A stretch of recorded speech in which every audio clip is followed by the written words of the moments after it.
Magandang gabi po sa ating lahat at for today's video guys, pag-uusapan natin ang mga pangyayari ngayon doon sa Pulubanga Aklan na si Joros Flores guys.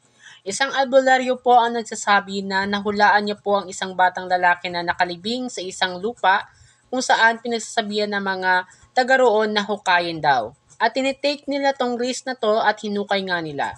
3 meters pa lang hindi na po nila natagpuan ang batang sinasabing doon daw nakalibing. At ayun nga po, lumabas ulit ng isang haka-haka na meron nga daw itong foul play. At magde-deploy nga po or magpapatupad ng investigation or pre-investigation ang kapulisan ng Pulubanga Aklan kung saan para malaman kung ano ba talaga ang nangyari dito. Pero nagpalapas po ng panayam ang mga naapektuhan po ng ganitong issue na foul play na wala pong foul play na nagaganap dito sa batang si Joros Flores. Ayon nga po sa statement tuon ng isang babae na kung saan walang foul play at sadyang aksidente lamang po ang nangyari doon.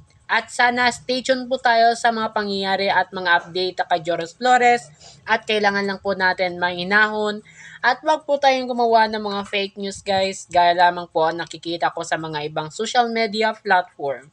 Sadyang makatotohanan ang dapat nating itulong dito, hindi ang mga fake news. Kaya dito lamang po kayo at maraming salamat po sa panood sa ating video.